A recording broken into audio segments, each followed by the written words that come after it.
और shoot and site का order दे ऐसे हत्यारों से निपटने के लिए, ताकि आगे से ऐसी घटना कभी इनको दोहराने की हिम्मत ना हो।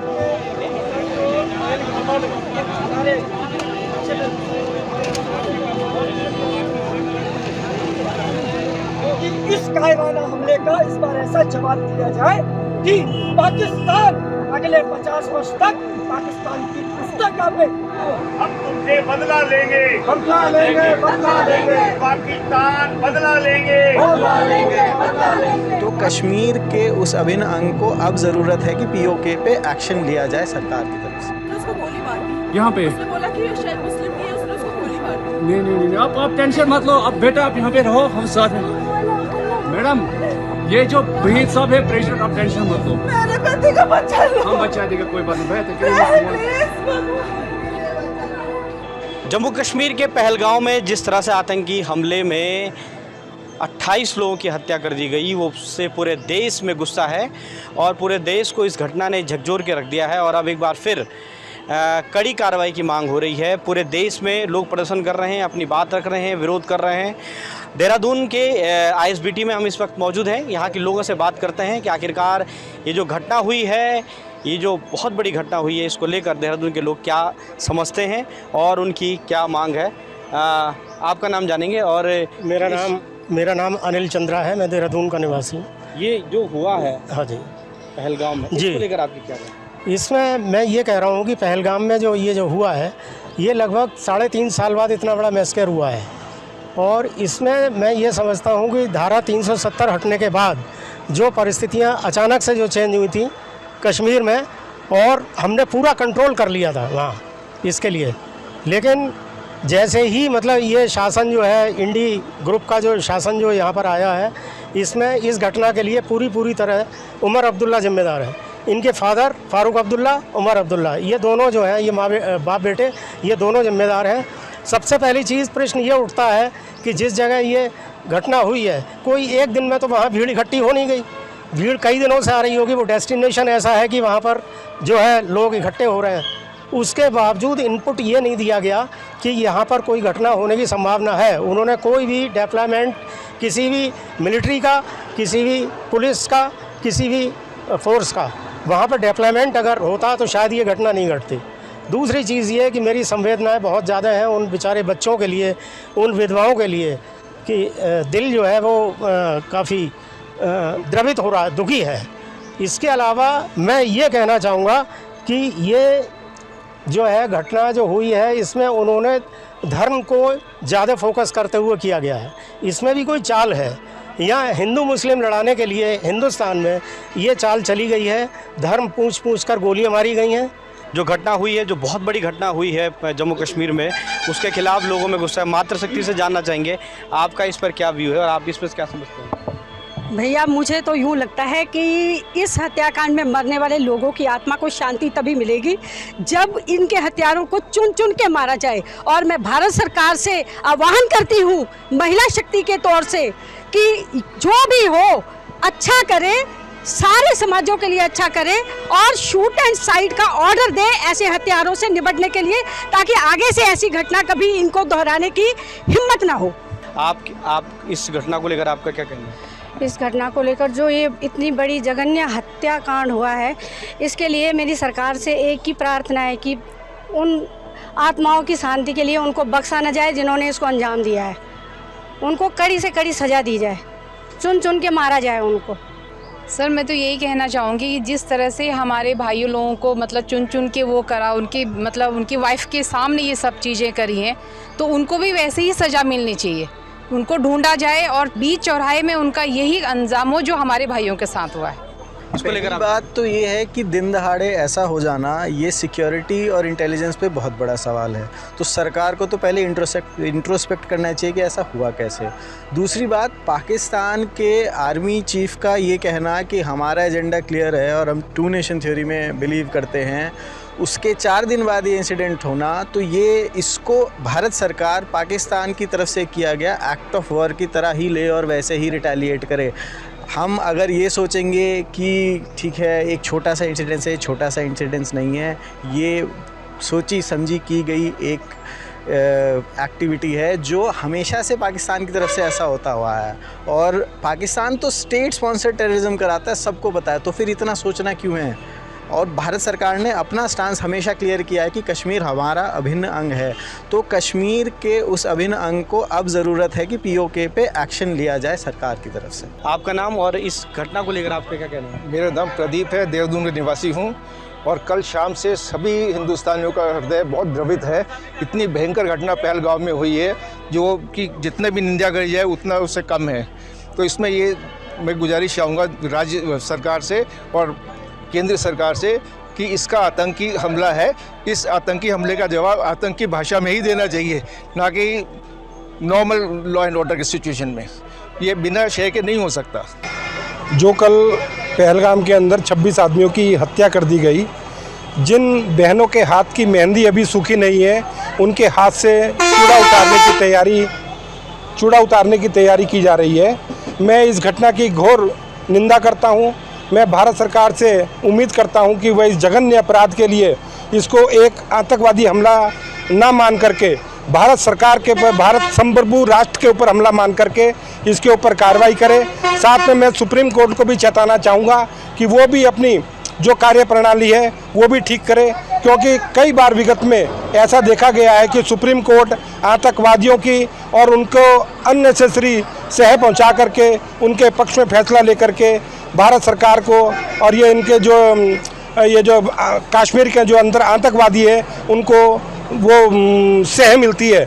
चाहे वो तीसला सीतलवाल के केस में इन्होंने डबल बेंच बनाई हो, चाहे याकूब मेनन के उसमें रात को 2 बजे कोर्ट खुलवाई हो, इस तरीके के से इनके हौसले बुलंद होते हैं और ये कार्रवाई करने के लिए कुलाचे भरते हैं। आज इन्होंने कल पहलगाम के अंदर 26 मारे, बंगाल के अंदर ये क्या कर रहे हैं सब आपको मालूम है, परंतु हमारा सुप्रीम कोर्ट मणिपुर के अंदर तो संज्ञान ले लेता है, बंगाल के अंदर संज्ञान नहीं लेता। जो याचिकाएं होती है उनको सब ठंडे बस्ते के अंदर डाल देता है।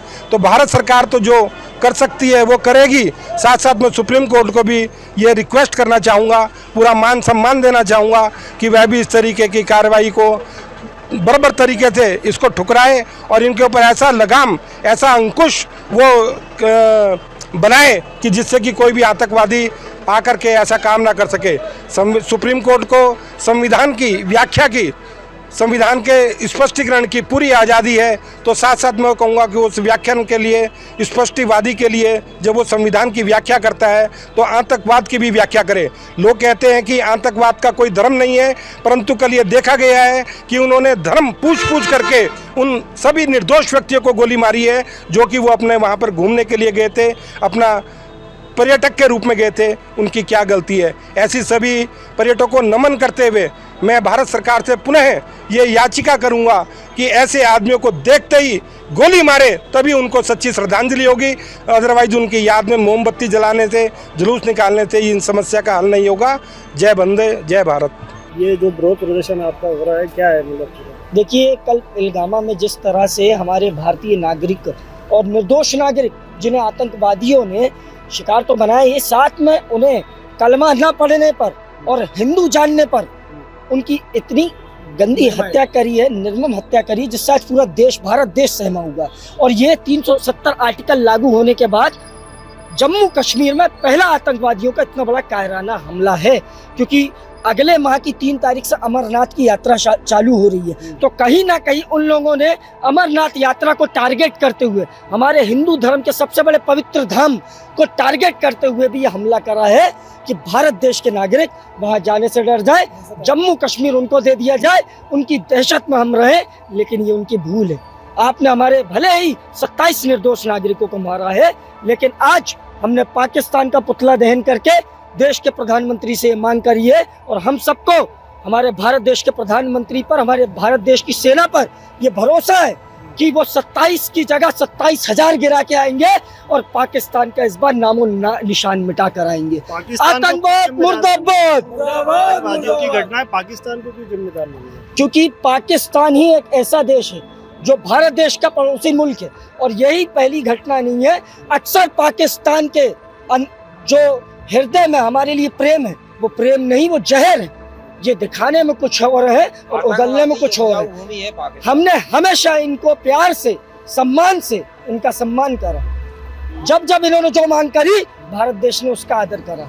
लेकिन इस बार सरकार तो सुरक्षा के बड़े बड़े दावे करती थी, तो ये किस तरह इसका हमला कैसे? देखिए क्या होता है, हमारी जो मिलिट्री फोर्स है वो हर कहीं तैनात है, देश की रक्षा के लिए दिन रात लगी हुई है। लेकिन इसमें चूक ये हो गई कि पता नहीं आतंकवादियों को कहां से हमारी मिलिट्री की ड्रेस मिल गई, और ये सबसे बड़ी चूक भी मानी जा रही है। तो इसके लिए अधिकारी हैं, जो हमारे सेना के बड़े बड़े अधिकारी हैं, वो लोग भी अब सचेत हो गए हैं और बिल्कुल अब वो सिर्फ और सिर्फ बदला लेने के प्रयास से लगे हुए हैं। और जो चूक हुई है उस चूक को सुधारा जाएगा, लेकिन जो इतनी बड़ी हानि हुई है, इस हानि को नहीं सुधारा जा सकता।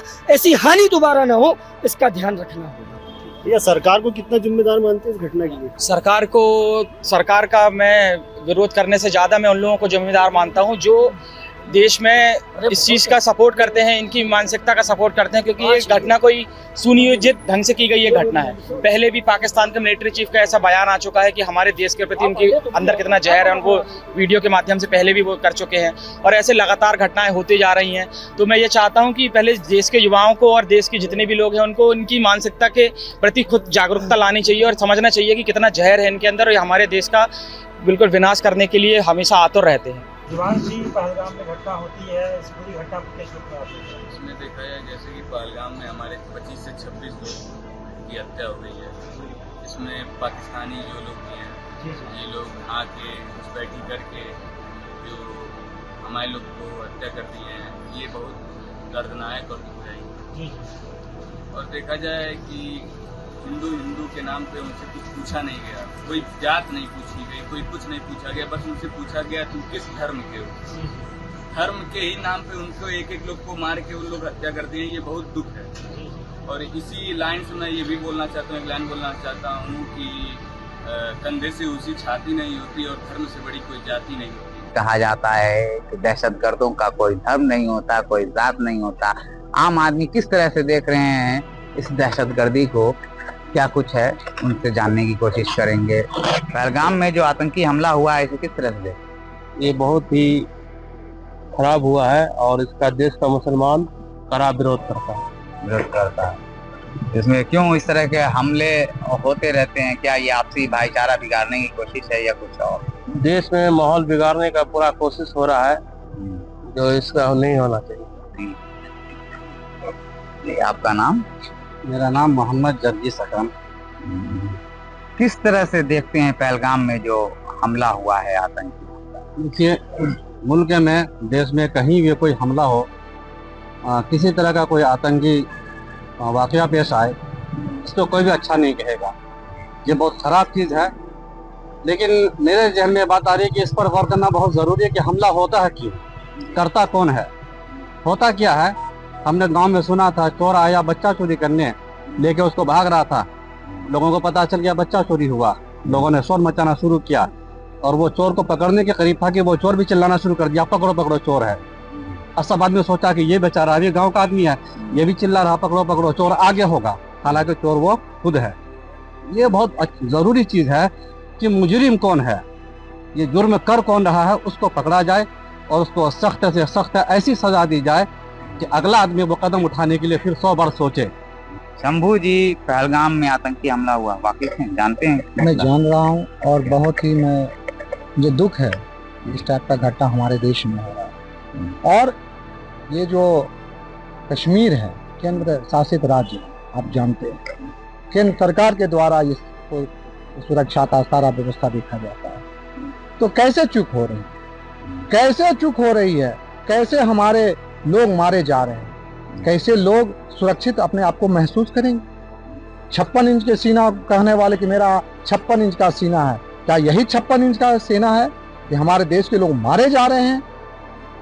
कोई भी पुख्ता तरह से ये लोग कुछ कर नहीं पा रहे हैं। हम चाहते हैं, हम मांग करते हैं कि निष्पक्ष जांच हो, जो गुनहगार है, जो दोषी है, उसको सजा होना चाहिए और होना भी चाहिए।